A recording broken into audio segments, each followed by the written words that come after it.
Alzheimer. Alzheimer é uma patologia, é uma doença, é deste século. O Alzheimer, ele pode acometer somente o idoso, mesmo tendo uma vida saudável, fisiologicamente falando, pode ter Alzheimer, doutor Marcos Cabrera? Olha, pode sim, viu? É uma doença importante, né? Ela atinge muita gente. E por que ela é desse século? Porque esse século é o século do envelhecimento, né? As pessoas estão envelhecendo mais, tem muito mais gente velha na sociedade, então aí as doenças que estão relacionadas com o envelhecimento aumentam demais, né? Então o Alzheimer é uma delas. Você falou, olha, é possível que o indivíduo, mesmo tendo um comportamento saudável, tenha Alzheimer?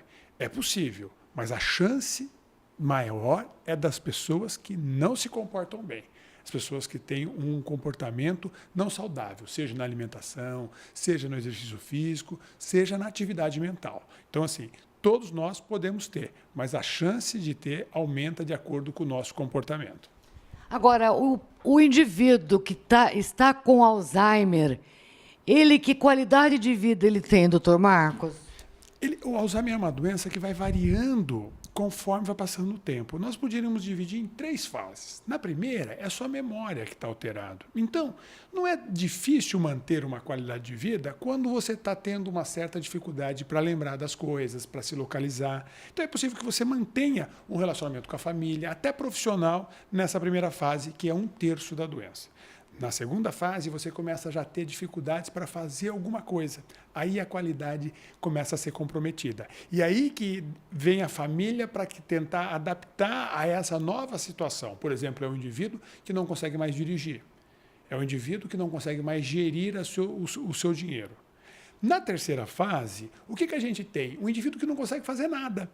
Aí sim a qualidade é muito comprometida e aí ele fica com as relações afetivas só mantidas. Então ele sente amor, sente carinho, ele consegue reagir a um toque mais afetivo, só que ele não consegue muitas vezes falar, não consegue andar, não consegue controlar a urina, as fezes, e depois ele vai não conseguir comer e aí sim vai chegar ao final dessa doença. Pode acontecer do indivíduo ser jovem, está saudável, ele come bem, ele vive bem fisicamente, ele está bem. Como a gente diz aí na gíria popular, tem uma saúde de ferro e está com a patologia? Pode ser, porque é uma patologia que você tem as alterações neurológicas que vão sendo progressivas. Então, assim, é possível que o indivíduo, por exemplo, com 50 anos, já comece a ter essas manifestações dentro do cérebro. É aquilo que nós dissemos. O comportamento define quem tem mais risco, mas todos nós podemos ter Alzheimer. Isso é possível? É possível. E eu vou dizer uma coisa. De todo mundo que chegar hoje aos 80 anos, de cada 3 que chegam, 1 vai ter Alzheimer, Mafalda. Você imagina? Então, assim, 30% das pessoas que chegam aos 80 anos vão chegar tendo dificuldade com a memória, dificuldade com a cabeça. Então, isso é uma coisa muito importante, né? Por isso que é uma doença que atinge todo mundo. Antes, você falava, olha, fulano tem um parente que tem Alzheimer. Ciclano tem uma tia que tem Alzheimer. Hoje, todo mundo tem um caso dentro da família. Tá certo? Por quê? Porque as pessoas estão envelhecendo. Nós temos hoje, de cada 100 pessoas, pelo menos 10 têm mais do que 60 anos. Então, assim, você veja que nós estamos aumentando muito o envelhecimento. Mas eu conheço pessoas jovens, que eu digo, com entre 40 e 50 anos, que tiveram Alzheimer e que foram a óbito. A gente tem que tomar cuidado, porque assim, as pessoas elas confundem o Alzheimer, associado a qualquer tipo de demência. A grande causa de demência, que é o indivíduo que tem esquecimento, é Alzheimer. Só que não é a única causa. Então, quando você pega um indivíduo que vai muito rápido, a evolução da doença é muito rápido, começa muito jovem, começa, por exemplo, com uma alteração neurológica, começa com um comportamento diferente, você pensa o seguinte, será que isso não é uma doença que não é o Alzheimer? É uma demência não do tipo de Alzheimer, e aí nós temos várias situações muito menos frequentes, mas que acontecem. Então, é possível que a gente tenha esses casos que são exceções à nossa regra, mas é porque se a gente for investigar bem, pode ser que seja uma causa de demência não relacionada ao Alzheimer. O paciente com Alzheimer, ele pode perder o apetite, não querer comer mais? Pode, ele pode ter dificuldade para engolir, dificuldade para se alimentar. E ele começa a ter, por exemplo, os refluxos e começa a ter infecção pulmonar. E tem mais uma coisa, os melhores medicamentos que a gente tem hoje para Alzheimer, eles dão muita falta de apetite.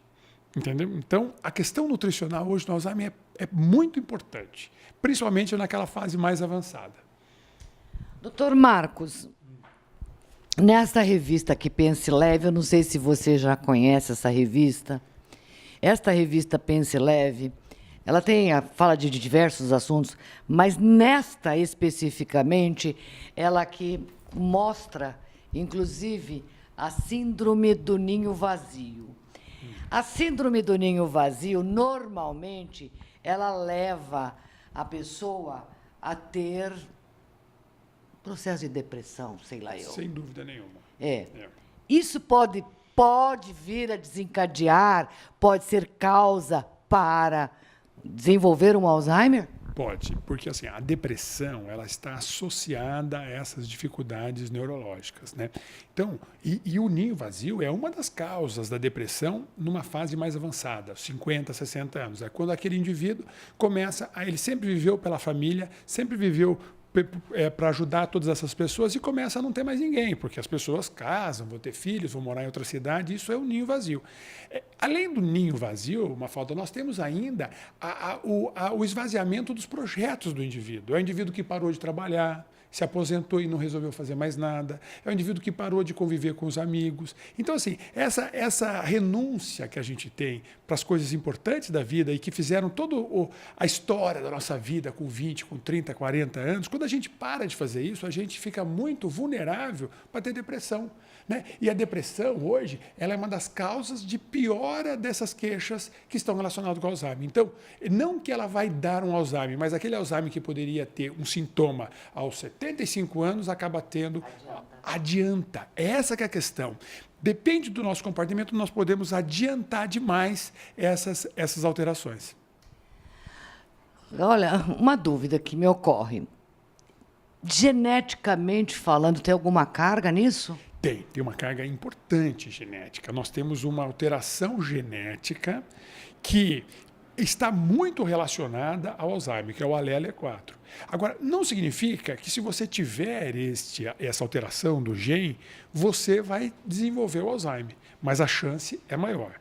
Mas mais importante do que essa chance genética, vamos supor, se você tem um parente próximo que tem Alzheimer, ou vários parentes que têm Alzheimer, mais importante do que isto é o comportamento e a atividade mental é um grande fator de risco para a doença de Alzheimer. Quer dizer, aquele indivíduo que utiliza pouco a cabeça pode ter uma chance maior de ter Alzheimer. Então, desenvolver, por exemplo, palavra cruzada, fazer trabalhos manuais, isso é importante? O que representar um desafio para os indivíduos. Vamos imaginar, um professor universitário, tá certo? Que fazia teses, lia. Será que desenvolver palavra cruzada ou ficar fazendo alguns joguinhos vai representar um desafio para a mente dele? Então, talvez ele precise fazer alguma coisa a mais. Mas uma pessoa, por exemplo, vou dar um outro exemplo. Uma pessoa que nunca estudou e fala assim, não, eu quero começar a aprender a ler e escrever aos 70 anos. Isso é um grande desafio.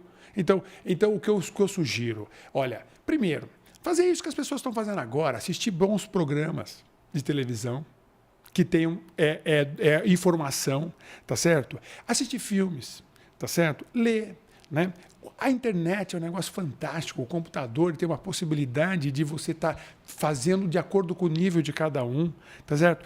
Estudar uma nova língua, né? Então, assim, nós podemos ser ativos e produtivos, e não simplesmente só ativos. Né? Então, a palavra cruzada, ela representa uma coisa interessante e agradável, mas não necessariamente para todo mundo. Né? O cuidador do paciente de Alzheimer. Aí você tocou no ponto crucial. Se você perguntar, Alzheimer sofre? Eu vou dizer para você, muito menos o paciente e muito mais a família e principalmente o cuidador principal. Porque todos eles têm uma família grande, mas é um ou dois que têm essa grande preocupação. Então, realmente, e o cuidador, gente, eu falo para meus pacientes, o cuidador muitas vezes morre antes do indivíduo que está doente. Né? Por conta da depressão, por conta das alterações do coração. Então, assim, este cuidador que precisa ser cuidado, ele precisa garantir as condições mínimas para que ele tenha também saúde para estar lidando com isso. Né? E aí, até do ponto de vista de gestão, né? Os nossos administradores poderiam pensar nisso. Né? Então, oferecer saúde de qualidade talvez também seja oferecer condições para que essas pessoas consigam cuidar dos seus pacientes dentro de casa. Porque o Alzheimer, necessariamente, ele precisa ficar dentro de casa, gente. Não é no hospital, não é em grandes clínicas. Ele precisa ficar em casa, junto com a família. Quando o indivíduo não tem família, tem as unidades que o indivíduo de asilamento, que a gente chama de longa permanência, que são muito adequadas, mas para quando não tem família. Mas, na maioria das vezes, o jeito mais barato e mais eficaz é junto com a família. Mas sempre tendo a figura do cuidador sendo aí o grande sacrificado dessa história toda. Porque melhorar a qualidade de vida não é só do paciente, da família toda. Da família toda. Eu acho que o foco, quando a gente pega um paciente com Alzheimer, a gente fala o seguinte, olha, a partir de agora, qual vai ser o nosso objetivo? Ter uma vida com dignidade, não necessariamente voltar ao normal, ser o que era antes, entendeu? Ter dignidade. Quem? O indivíduo e a família, todo mundo que o cerca. O paciente com Alzheimer, doutor Marcos, ele vai ter atividade física, é recomendável, sai tomar um solzinho por causa da vitamina D, uma alimentação que poderia ser mais regulada. Tudo isso é importante? Muito importante. Quer dizer, quais são os cuidados que a gente tem que ter com o paciente que tem Alzheimer? É garantir essas condições mínimas, né? De higiene, né? Uma qualidade do sono importante, porque o sono é extremamente importante, alimentação adequada, movimentação. Não é só movimentação mental, né? Com atividades de jogos, coisas lúdicas, mas física também. A movimentação afetiva, quer dizer, receber as visitas de casa, né? E muitas vezes a família vão tudo fazer a visita de uma vez só. Quer dizer, ninguém visita o ente querido, quer dizer, ninguém conversa, ninguém sabe mostrar fotografia, ter esses relacionamentos, isso é muito importante. E uma dica também importante, muitas vezes a gente tenta controlar um problema da falta de sono aumentando o remédio, jogando muito remédio que vai deixar o indivíduo muito amolecido, muito mole, muito caído. É isto que não vale a pena. As pessoas têm uma falsa ideia de que se ele ficar mais calmo, mais sonolento, fica mais fácil de cuidar. Não fica. É mais fácil cuidar de alguém acordado, que pode muitas vezes atrapalhar um pouquinho, perguntar demais, né? Falar um pouco mais alto, gritar algumas vezes, mas é mais fácil assim do que ele ficar dormindo o tempo inteiro.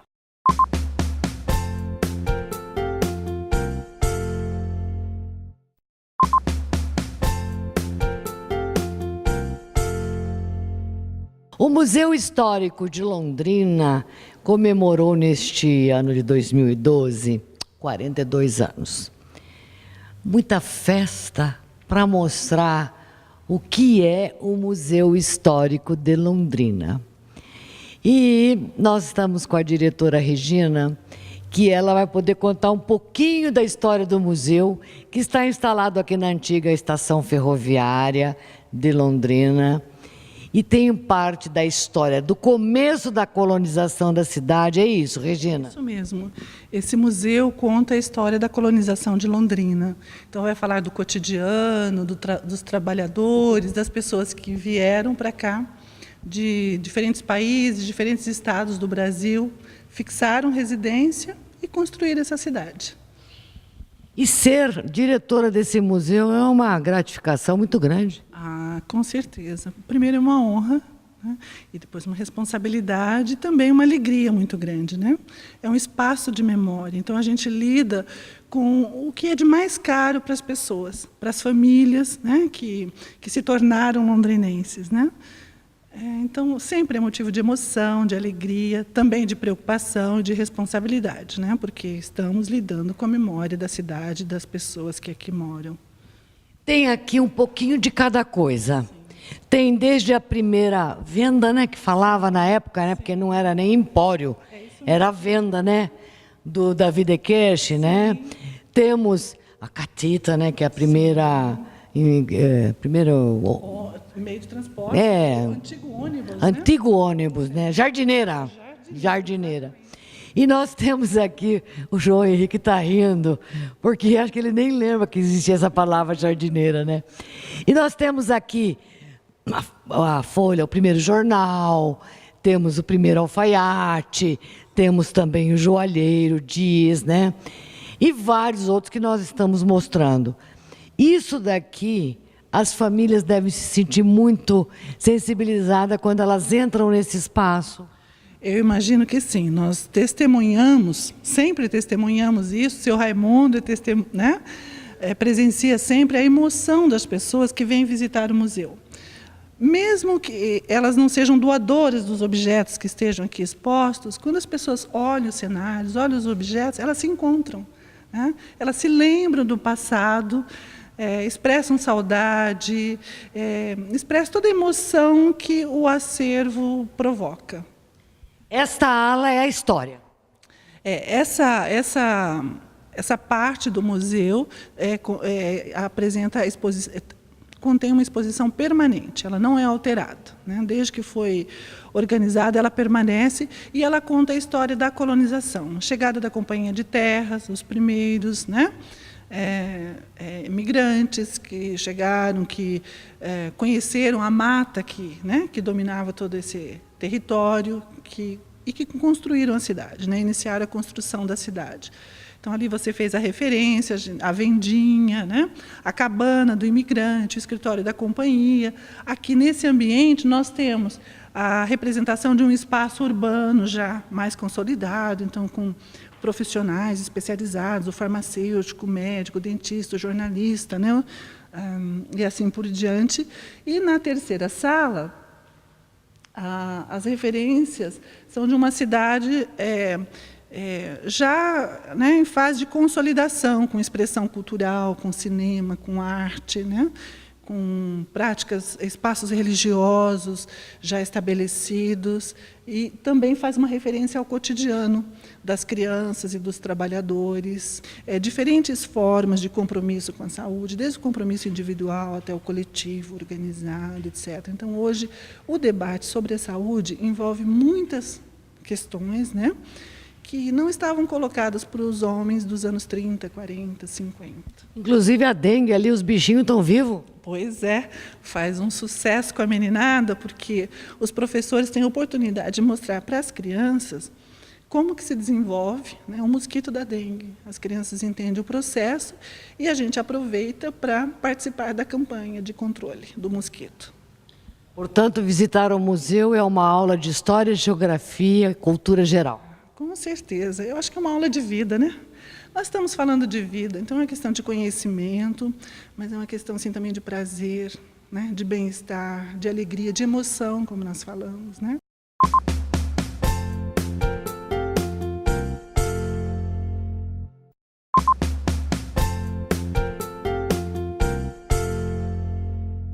A Dalgisa Lopes, ela é artista plástica e ela tem no seu ateliê, inclusive, alunos que uns se desenvolvem mais rápido, outros mais devagar, né, Dalgisa? É uma vocação a pintura? Eu diria que mas tem aqueles que não têm a vocação, mas adoram a arte. Isso é importante, né? A pessoa gostar e poder experimentar técnicas, né?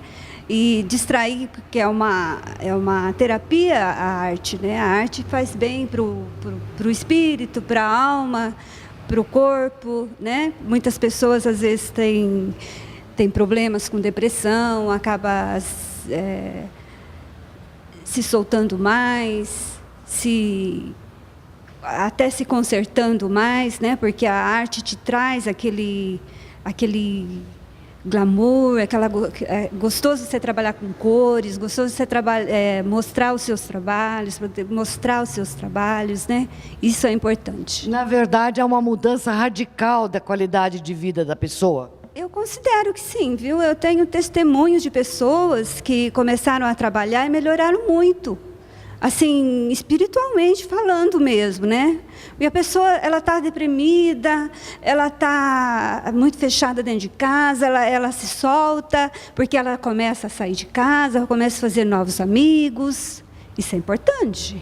E quando ela começa, que ela está naquele período de depressão, mal-estar, as cores, ela consegue jogar as cores meio nebulosas. Ah, sim. Aí a gente percebe que as pessoas escolhem assim, aquelas coisas escuras, aquelas coisas tristes, cores frias, né? Mas aos poucos eles vão se soltando. A gente percebe isso, porque vai entrando um outro estágio, né? Vai saindo daquele estágio de negativismo e vai ficando mais positiva, mais para cima, mais alta astral, né?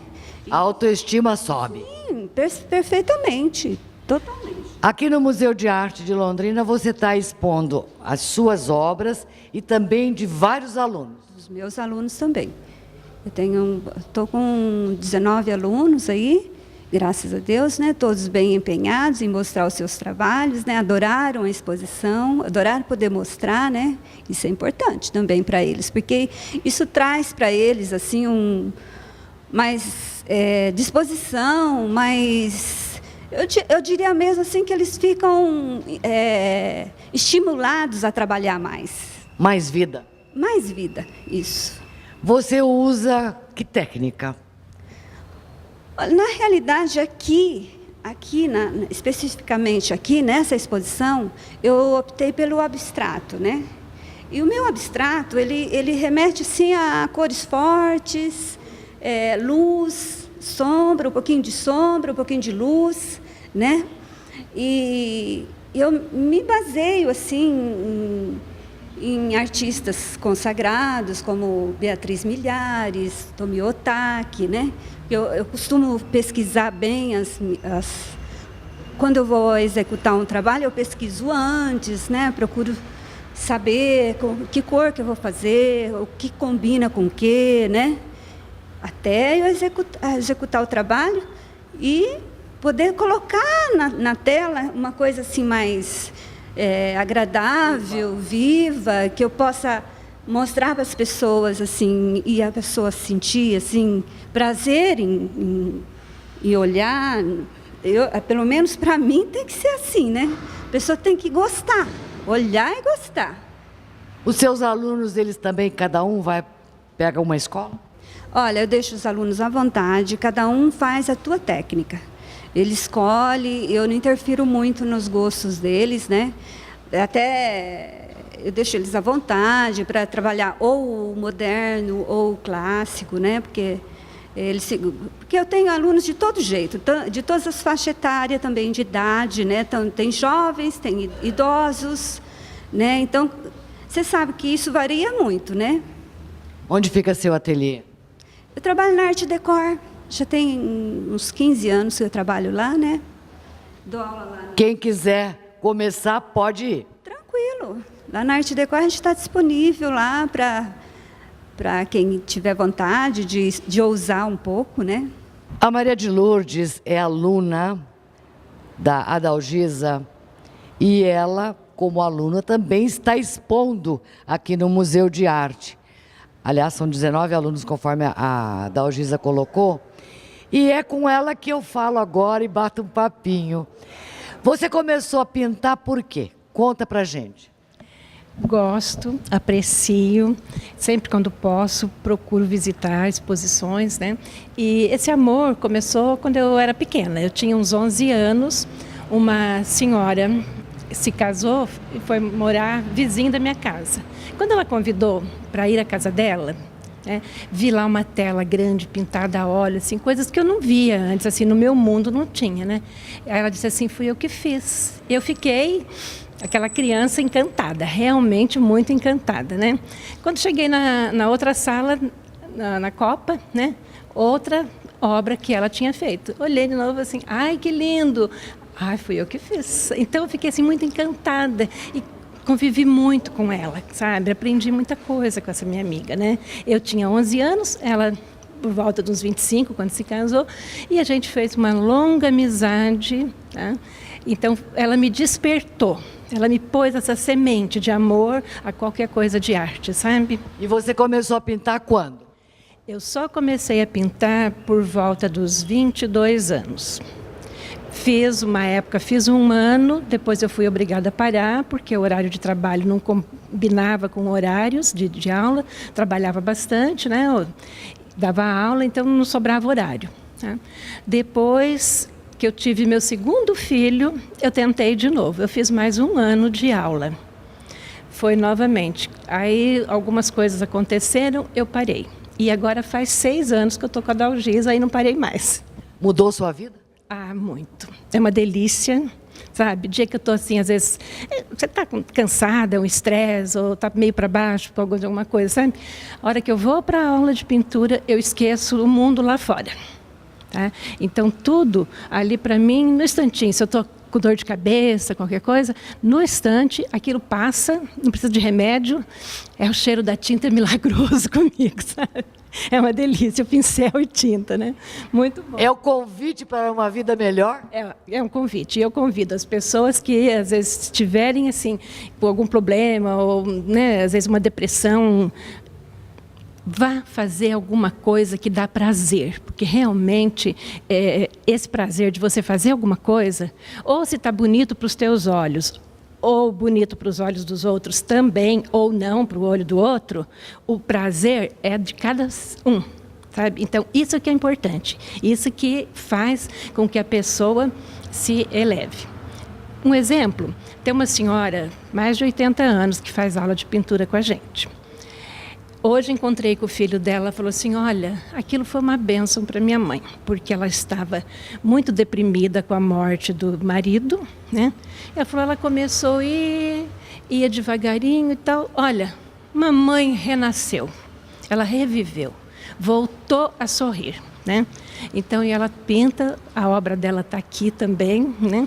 Então, olha, é uma bênção essas aulas para a gente, sabe? Além do convívio com os colegas, você brinca, um conta uma anedota, então aquilo ali é um relax para a gente, sabe? Muda a vida totalmente. Ah, muda, Mafalda, porque quando você gosta daquilo que você faz com amor e faz com gosto. Então, não tem como você falar assim, não muda, que é só pintar. Não é só o ato de pôr a tinta, trabalhar com o pincel e tinta numa tela, entendeu? É aquilo que você joga para fora, né?